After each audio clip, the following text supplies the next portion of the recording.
respondeu: 200 denários não comprariam pão suficiente para que cada um recebesse nem sequer um pedaço.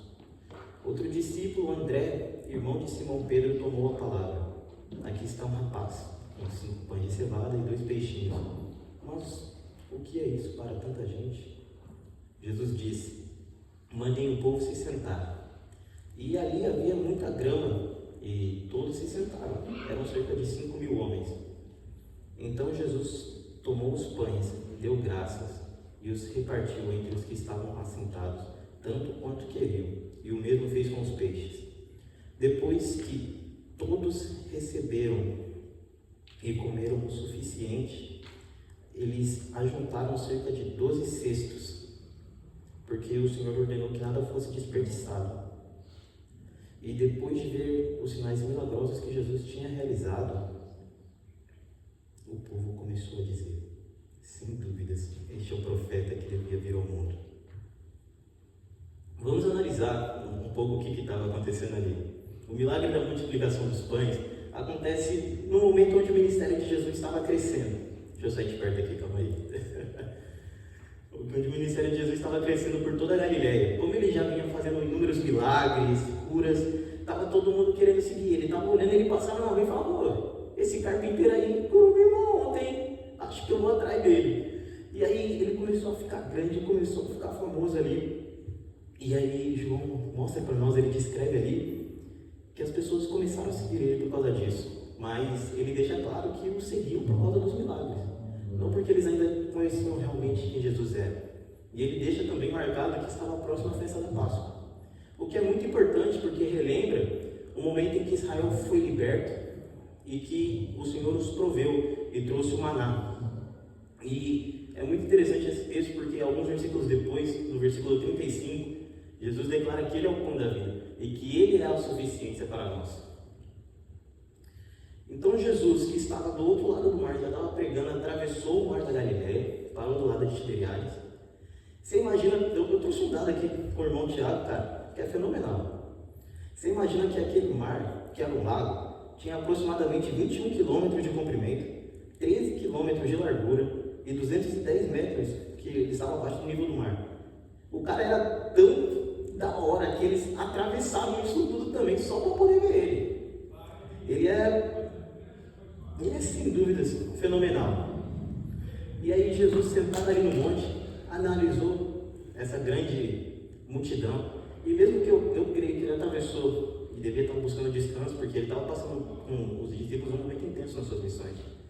Só que aí a multidão seguiu ele estava lá sentado, ele não vai perder a oportunidade. Então, o cara ele é fora da curva. Ele não tem essa de tô cansado não quero ir hoje, tá cedo, são 6 horas da manhã, não.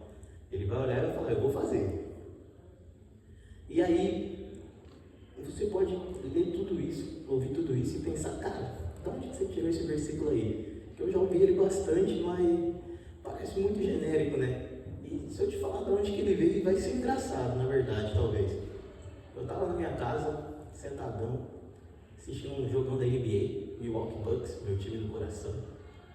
E aí, pensando ali, comecei a olhar, e o Senhor, observa só como é que joga cada jogador. Eu falei: da hora, pai, nossa. E aí ele começou a falar, e aí eu falei: não vou mais conseguir prestar atenção no jogo. Deixa o jogo de lado aqui.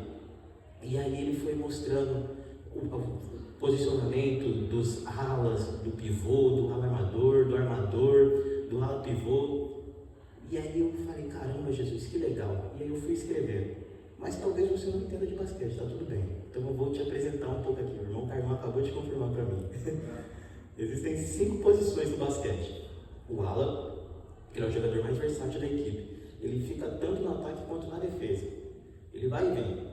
Ele é o cara que normalmente mais cansa e é o que tem que treinar fisicamente mais. Por isso que eu nunca gostei de jogar de ala, porque eu não aguentava ficar correndo de um lado para o outro. Eu sou cansado, um pouquinho. O ala pivô, que ele atua ali ao redor do garrafão. Ele fica mais para pegar o rebote, para devolver a bola para o armador. Ele fica nessa questão do: eu faço as pontes aéreas, eu até vou marcar, mas a minha função principal não é essa. A minha função principal é garantir que a bola seja nossa. O pivô, que fica centralizado dentro do garrafão, abaixo da cesta, a função dele é pegar os rebotes, fazer as bandejas e também voltar a bola para o armador caso eles façam errado a jogada. O ala armador, que normalmente é o pontuador da equipe, ele é o cara que se mexe mais livremente ao redor da linha dos 3 e dos 2 pontos. Ele é o que normalmente ele é o cestinha no final da NBA. Ele é o cara que marca mais ponto, que normalmente sai mais na fama. E o que para mim é o jogador mais importante do time, o armador, o cérebro da equipe. O cara que constrói tudo. O cara que pega a bola, para e toma a decisão. É o cara que direciona a equipe, é o cérebro. Sem um armador decente no jogo é impossível ganhar. E é assim que eu vejo Jesus. Por isso, junto com a reflexão ali que o irmão me deu, eu amo você, Thiago, de verdade, cara. A mensagem se chama Jesus, o armador perfeito. Porque cada jogador tem a sua função no time, cada um é muito importante. A gente não consegue muitas vezes ganhar sem um pivô, sem um armador, sem um ala pivô. Mas eu garanto para você que é impossível ganhar sem um armador. Você pode colocar um time perfeito só de estrelas. Se você não tem um armador decente, você perdeu, cara. Ainda mais quem joga sabe disso. Eu, por exemplo, fico com muito receio de jogar, porque eu jogo de armador. E eu sei que se eu tomar uma decisão errada, o time inteiro perde. Pela minha escolha. Então, quando eu olho para Jesus, eu vejo ele como armador perfeito. Porque cada jogador tem sua função, só que ele é o mais importante ali. Ele é o mais importante, mesmo no momento de desespero, no momento de tensão, de ansiedade, de dificuldade. Ele para, olha e acerta. Ele sabe para onde ele está direcionando. E a gente pode observar isso em inúmeros momentos. Olha a tempestade. Tempestade lá, o barco quase virando, Jesus levantou e falou: mar, acabou. Ele andou sobre a água. A multidão estava faminta, ele multiplicou o pão. Mataram Lázaro, morreu. Ele mandou reviver. Mataram Jesus. Ele ressuscitou. Ele não tem essa questão de dificuldade. Ele é o armador perfeito. Ele sabe para onde direcionar. Ele sabe o que ele vai fazer. Ele enxerga tudo e sabe sobre tudo. Ele não tem nervosismo, não tem desespero, não tem ansiedade. Ele é o cara. E o mais legal de tudo isso é que ele não só veio, ele nos mostrou como ser armadores, como ele ainda deixou um manual extremamente rico e precioso, que é este livro, que é a Bíblia, ensinando para nós como ser como ele. O que é muito difícil, mas a gente tem que continuar tentando todo dia. E aí, depois que o Senhor foi conversando comigo isso, eu olhei e falei: e aí, papai, legal, mas como é que eu vou falar que Jesus é um armador perfeito? E aí ele me trouxe 6 características de um armador que a gente pode enxergar em Jesus que tornam ele um armador perfeito. E o primeiro ponto e primeira característica é: o armador enxerga o que os outros não veem. Observemos o texto. Levantando os olhos e vendo uma grande multidão que se aproximava, Jesus disse a Filipe: onde compraremos pães para este povo comer? Ele fez essa pergunta apenas para pôr a prova, pois já sabia, já tinha em mente o que ia fazer. No texto, a gente observa que Jesus viu a multidão com fome antes de alguém chegar e falar: mestre, a gente não está dando mais conta não, pai. E a gente olha para o basquete, essa mesma área. O armador, ele não vai esperar alguém falar: ô, olha o espaço livre ali, vai marcar lá. Ele enxerga a jogada antes dela acontecer. Ele é o cara que normalmente fala: ó, vai fazer isso, corre, volta, vai, vem. E na nossa vida nós enxergamos muito isso ao nosso redor. Muitas pessoas só veem o superficial ali, o que é claro. A gente só vê o que é óbvio, mas nós, como cristãos em amadurecimento, como armadores sendo formados, nós temos, de certa forma, a capacidade de enxergar quando alguém não está bem, quando alguém está se afastando, quando alguém que ama o ministério, que ama servir a Cristo, começa a desanimar, quando alguém que a gente ama está preocupado, quando alguém começa a se afastar aos poucos, a gente enxerga isso. E o que, aplicando, seria o que Jesus realmente tornaria armador nessa cena, não seria apenas a simplicidade dele enxergar a questão, porque Jesus, ele não mostra pra gente a questão pra gente ficar: nossa, olha lá. Ele não está querendo alimentar a nossa curiosidade, ele quer que a gente faça algo. Ele não está tipo assim: ó, o irmãozinho está sofrendo, né? Aí você vai olhar e falar: é, pai, que legal, necessidade ali e Ele te mostrou ela porque através de você Ele quer se revelar naquela necessidade. Ele quer que você tome a resposta, que você seja a resposta de ir, e Ele quer através de você fazer algo. Ele não está te mostrando para poder satisfazer essa curiosidade que você tem aí dentro. Porque a gente é bem curioso, cara. Quando tem alguma coisa dando errado, tem alguma coisa acontecendo, a gente quer correr atrás para saber o que é. Mas, se o Senhor te permitiu ver, não é para você ficar nessa de eu vou entender o que está acontecendo.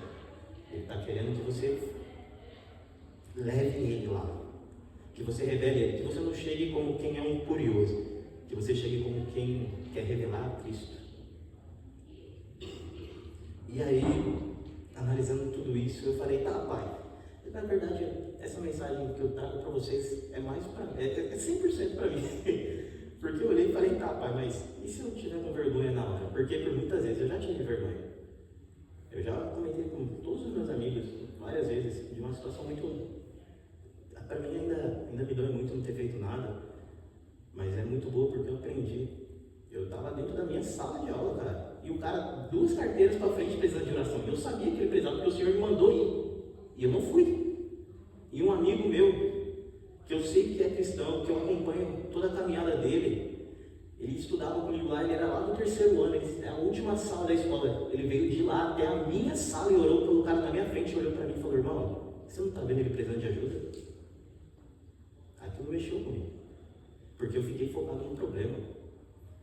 E a segunda característica de um armador, que é um armador bom, é que ele não fica focado no problema, ele não fica preso ao problema. Olha o texto mais uma vez. Felipe lhe respondeu, 200 denários não comprariam pães suficiente para que cada um recebesse um pedaço. E se a gente ler o texto, Felipe faz umas contas, e as contas do Felipe têm base. Eu e o Thiago, a gente deu risada disso. O texto ele aponta cerca de 5 mil homens, mas na época eles não contavam mulheres nem crianças. Alguns estudiosos estimam que nós tínhamos de 15 a 20 mil pessoas lá. E aí a gente olha o valor do denário. Um denário hoje daria aproximados, trazendo para a moeda de hoje, 30 mil reais. Mas tudo bem, que aí você vai olhar e falar, dá até para comprar, mas aí você para colocar nos valores da época. Eles também apontam que a média de custo para um pão era de 0,50 a 0,25. Ou seja, 200 denários comprariam ali 400, 800 pães. Nem se a gente dividisse em 1/4 pão dava para alimentar todo mundo. É impossível. É matematicamente impossível alimentar todo mundo. Os valores apontam isso. Mas Jesus, ele não ficou preso ali não, cara. Ele olhou e falou, irmão, arruma todo mundo aí que eu vou trazer a resposta, cara. E quando o time está perdendo, isso é o que aponta o armador. Ele não para no meio da quadra e fica perdidão. A gente vê no basquete armadores como o mais famoso aí atualmente, que acho que uma boa parte vai conhecer, é o Stephen Curry. Mas Stephen Curry, Magic Johnson, o Allen Iverson, quando jogava como armador, esses caras eles não ficavam olhando o problema ali sem saber o que fazer. Eles pegavam e faziam, eles agiam. Se a decisão que eles tomavam era errada, eles davam o dobro de esforço físico para corrigir a ação errada deles. Mas eles faziam algo. Eles corriam atrás e normalmente eles acertavam porque eles tinham princípios e disciplina. E a gente enxerga muito isso de pessoas ao nosso redor falando que não vai dar certo, de que as pessoas não mudam, de que a nossa geração mesmo está perdida. Eu já ouvi isso várias vezes. Nossa, essa geração está perdida, né? Porque... E aí, cara, eu não enxergo assim, eu enxergo que tudo isso, tudo que está acontecendo, tudo que estamos passando, todo este momento, é apenas o início do sobrenatural que Deus vai fazer através de nós, porque nós somos armadores que se posicionaram. Nós vamos e estamos nos posicionando dia após dia com nossas decisões e escolhas fundamentadas em Cristo. E aí, eu falei, beleza, Jesus, da hora, vou ser um armador então, pai, estou ficando animado, como é que eu faço isso aí? E aí ele falou, cara, é o primeiro passo, conectar pessoas a mim. Aí eu falei, aí eu volto lá no caso da vergonha, só que ele já falou que eu não posso ficar de olhando o problema, então eu vou seguir em frente. E aí, ele apontou esse terceiro ponto, que é um armador conecta as pessoas a Jesus. Olha o texto mais uma vez. O outro discípulo, André, irmão de Simão Pedro, tomou a palavra. Aqui está um rapaz com 5 pães de cevada e 2 peixinhos. Mas o que é isso para tanta gente? A gente vê que no texto, o André pega o menino e leva a Jesus. Ali ele já tomou a atitude de um armador, já conectou uma pessoa a Cristo. Só que Jesus é o armador perfeito, ele elevou o nível de um jeito tão sobrenatural que ele pega o que foi entregue e conecta ao Pai. Ele olha e fala, ó, isso aqui é uma atitude de armador. Agora você quer ver o que é uma atitude maior, irmão? É que isso aqui conecta nele lá, para você ver o que ele não faz. E aí, quando Jesus conecta ao Pai, ele alcança todo mundo ali. Eu não sei se você consegue entender isso, mas a partir do momento que está na mão de Deus, não tem limite, cara. Não tem barreira. Não tem história de, matemática. Tanto faz a matemática. Eu sou um cara que ama exatas, irmão. Mas se está na mão de Deus, para mim, a lógica, cara, humana, a minha percepção, o que faz sentido para mim foi embora. Se ele quiser fazer, ele faz. E no basquete a gente vê exatamente isso, cara. A assistência, por muitas vezes, tem um valor muito maior do que o ponto. Acho que até no futebol, para quem não no futebol, é isso, cara. O passe tem um valor porque você encontrar a jogada, cara. Às vezes você está sozinho, você é o armador e recebeu a bola, você voltou, recebeu a bola para fazer a jogada, no que você recebeu a bola, tem um aqui, um aqui, um aqui. Como é que você vai conectar? Como é que você vai, por muitas vezes, conectar uma pessoa a Jesus quando você vê que ela não quer te ouvir, ela não quer nem olhar na sua cara e vai ajudar você que tem vergonha para conversar com as pessoas. Mas, quando você para de analisar os problemas, quando eu paro para pensar que ela não quer me ouvir e que eu tenho vergonha, e eu paro para pensar que, o Senhor é comigo, independente do resultado que der, eu estou fazendo a vontade dele, a gente consegue, é muito mais fácil. E a gente precisa fazer essa conexão. Essa conexão é fundamental, porque nós não precisamos resolver a vida de ninguém, a gente só precisa levar eles para aquele que resolve as vidas. Observa só, cara, eu anotei 3 coisinhas aqui que são básicas, que a gente consegue fazer que todo mundo tem acesso, cara. Convidar alguém para um culto, orar por alguém, discipular alguém, conversar, trocar uma ideia. Você vê alguém tomar uma atitude meio ruim, você vai lá e troca uma ideia. Às vezes a pessoa no momento ela não pega bem, mas quando ela adquire a maturidade necessária, ela vai olhar e falar, aquele cara se preocupou comigo. Ele é fora da curva. Ele veio cuidar de mim. Aconselhar alguém, cara. Às vezes eu falo que eu sou muito novo. O Nicolas fala pra mim que ele é muito novo, mas quantas vezes o Nicolas me falou alguma coisa pra mim que mudou minha semana, cara? Uma coisa que ele falou assim, brincando, mas que veio do Senhor, que eu parei e coloquei em prática, virou a chave. Mudou o rumo do que estava acontecendo. Porque o Senhor, o Senhor ele não vai pegar você ali estando com tudo pronto, com tudo preparado, com habilidade em falar 50 idiomas. Ele vai pegar o que você tem agora e vai fazer agora. E aí ele vai te martelando até lá. E aí quando você chegar lá, ele vai pegar tudo que você tem lá e vai fazer você ir além. Porque o Senhor é fenomenal. Por isso que, antes de tudo isso, Jesus olha para o povo e manda eles se assentarem. Jesus aponta outra atitude de um armador, que é colocar ordem antes do milagre. O texto nos diz, Jesus disse, mande o povo se assentar. Ali havia muita grama e todos se assentaram, eram cerca de 5.000 homens. Você vê que Jesus, antes dele fazer ali, ele colocou ordem. Ele falou, vamos se assentar todo mundo bonitinho, organizado. E da mesma forma o armador, ele dita o ritmo do jogo. Eu vou citar mais uma vez o Iverson, porque o Iverson também é um armador fenomenal. O Iverson ele tinha um problema, que era uma habilidade, mas que todos os outros times detestavam. Ele colocava ordem, cara. Era ele que ditava o ritmo da equipe dele e da equipe adversária.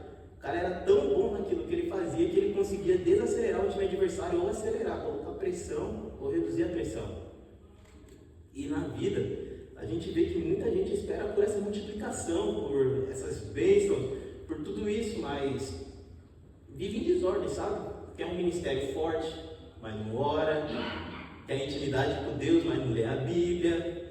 Quer vencer, mas não tem a disciplina de um vencedor. Não tem essa visão. E aí, eu falei, beleza, Senhor, depois de tudo isso, depois que eu entender como é que eu vou aplicar tudo isso na minha vida, o que eu vou fazer, Pai? Ele vai falar, agora você vai fazer a 5ª característica de um armador. Você vai distribuir o que recebe. O armador distribui o que recebe. Então Jesus tomou os pães, deu graças e os repartiu entre os que estavam assentados, tanto quanto queriam, e o mesmo fez com os peixes. Jesus ele pega o alimento que ele recebeu do céu, ali multiplicado, entrega aos discípulos, e os discípulos entregam ao povo. E no basquete é a mesma coisa, quando o armador ele recebe a bola e ele tem que distribuir. Até porque no jogo nós temos uma regra, que cada time pode ficar com 24 segundos de posse de bola. Passou disso, irmão, você vai tomar ali uma falta. Você tem 24 segundos, você tem que fazer alguma coisa, cara. O tempo ali é apertado, você precisa se mexer, o armador não pode ficar parado. Ainda mais porque ele constrói tudo. E na vida muita gente tem isso. A gente recebe conhecimento, a sabedoria, a direção, oportunidades, recursos, experiência, e a gente guarda. Mas não é para ser assim, amigos. Não é, porque tipo assim, vamos explicar. Se você receber uma palavra do Senhor para compartilhar, você compartilha.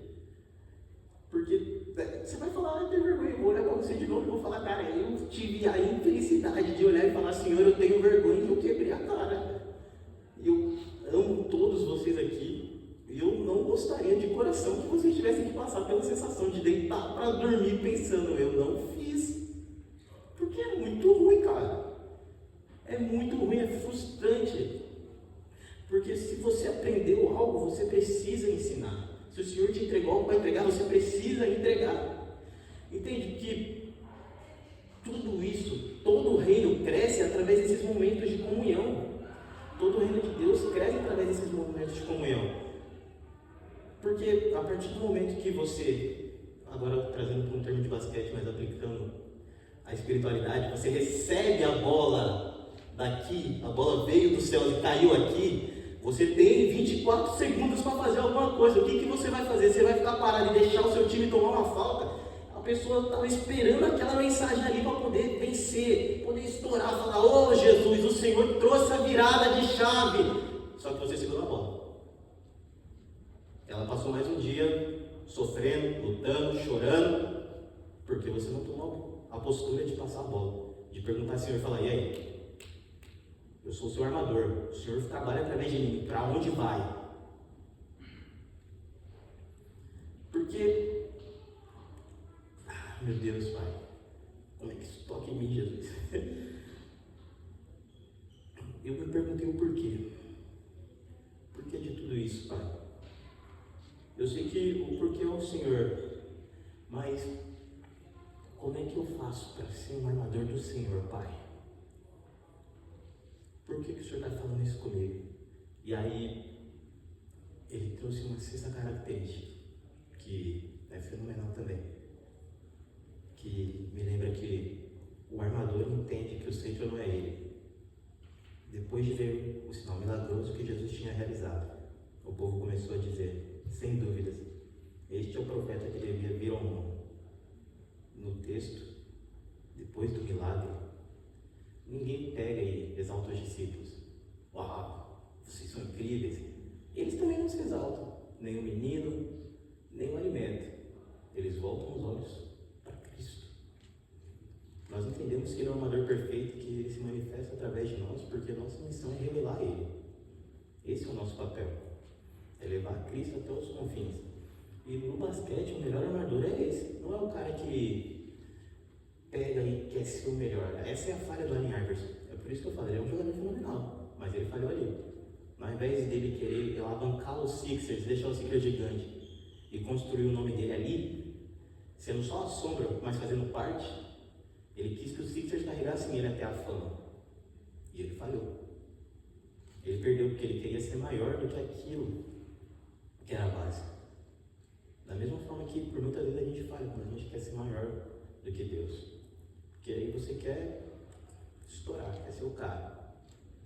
Mas sem Jesus eu lhe garanto, cara, não tem fuga, não tem caminho, não tem nada. E você pode pensar, mas eu vou ficar famoso, eu vou ganhar dinheiro, eu vou receber likes, curtidas, visualizações, vai repercutir na internet, meu TikTok vai estourar. Qual que é o valor disso? O que traz valor para a vida senão Cristo? O que traz valor para tudo isso senão Jesus? Eu tenho uma lembrança aqui muito importante que eu li num livro que eu amo muito, que diz que a linguagem do amor de Deus seria de forma clara a obediência. E Ele nos mandou ir. Então, quando ninguém vê, você continua servindo da mesma forma de quando estão vendo? Quando ninguém vê, você continua sendo intencional como você é, quando as pessoas estão vendo, quando ninguém te agradece, você continua sendo fiel. Quando ninguém te dá o reconhecimento que talvez você realmente mereça, você continua fazendo aquilo que você faz do mesmo jeito. Porque isso é o que vai diferenciar se você é somente uma estrela da quadra, um armador que jogou em um time e vai ser esquecido por um tempo, ou um armador do reino dos céus. Só isso vai diferenciar se você está aqui porque você acha que você é grande ou porque você quer revelar o grandão da Galileia, rapaziada. Vocês têm que entender que esse cara é gigante. Ele merece ser revelado. Se eu pudesse, eu acho o texto de Paulo fenomenal. Ele pede para ser, ele fala que preferiria ser separado de Cristo, para que os irmãos dele o amassem, cara. Você entende que o cara reconheceu que Cristo é tão grande, ele merece tanto ser levado ao mundo, de que se ele pudesse sair como um ser insignificante na história, para que todos possam receber a Cristo, ele vai fazer? Eu preciso demais disso para mim, porque eu vou ter que falar exatamente isso. Um armador espiritual é alguém que enxerga necessidades, encontra soluções, conecta pessoas a Jesus, coloca a ordem onde há causa, distribui o que recebe de Deus, entende que toda a glória pertence a Cristo. Caminhando agora para o final, eu li com o irmão Tiago hoje mais cedo um texto que se encontra em Isaías, versículo 6, do 8 ao 9, na parte A, que diz: ouvi a voz do Senhor conclamando: a quem enviarei? Quem irá por nós? E eu respondi: estou aqui, envia-me. E ele disse: vai, diga este povo. Vimos que Jesus enxerga o que ninguém vê, e que não se prende ao problema, e ele conecta as pessoas, como ele está nos conectando agora. Ele coloca a ordem onde há caos, distribui o que recebe e centraliza tudo nele. E ele continua fazendo isso nos dias de hoje. Ele continua usando as pessoas. A diferença, na verdade, a questão é que nós precisamos entender que hoje Jesus ainda está procurando por jogadores. Ele está procurando por pessoas que agora possam tomar o papel dele ali. Porque ele veio e ele nos mostrou. E aí ele falou: agora é sua vez. Você lembra da grande comissão? Você estava lá, você leu. Eu lembro de quando eu li a primeira vez isso no meu quarto. Você lembra de quando você estava lá em algum momento da sua vida e você leu isso pela primeira vez e falou: essa missão é minha, é isso que eu preciso fazer. Então, quando Deus procurar alguém para fazer esse passe, quando Deus procurar alguém para fazer essa jogada, quando Ele olhar para a quadra da vida e precisar conectar as pessoas, você vai estar lá? Você vai ser a resposta, vai dizer: envia-me, Senhor, eis-me aqui? E talvez, eu não sei se isso faz sentido para você, eu não sei se você olha para tudo isso e fala: eu quero estar lá, pode me enviar. Mas se faz para você tanto quanto faz para mim, eu não sei qual que é a sua forma de conversar com o Senhor, se você gosta de se ajoelhar, se você gosta de vir à frente, de ficar no seu lugar, de deitar, de ficar em pé, de só fechar o olho. Mas se você tem esse desejo, eu queria convidar vocês a orar neste momento, a ouvir esse louvor e dizer para o Pai que você está aqui. Porque é a nossa missão. Eu olho e eu enxergo que é o que eu preciso, é o que eu devo fazer, porque eu não sou merecedor disso aqui. Eu não sou. Ele jogou a semente na minha mão e eu decidi plantar, permanecer, mas eu entendo que eu não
Pai,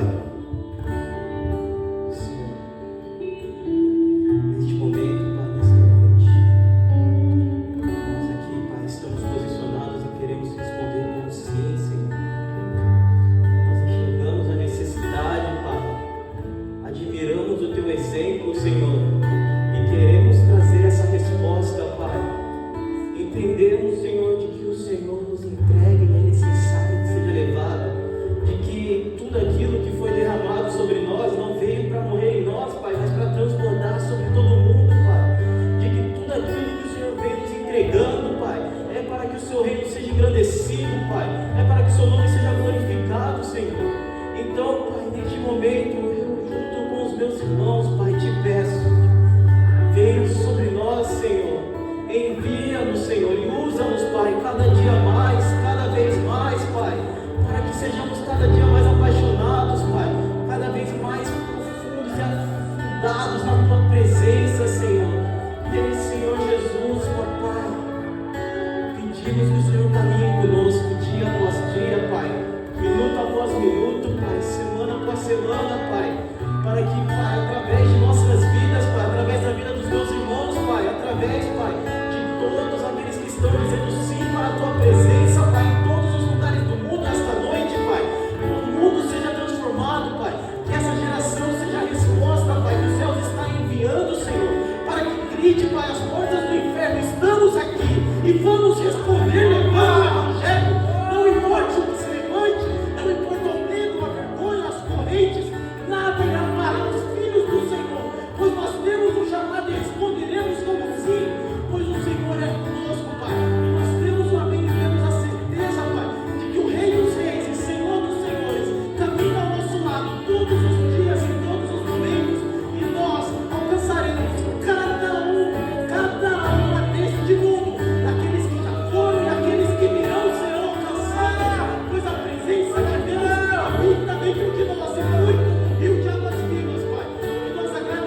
nós te louvamos e nessa noite nós dizemos que nós respondemos.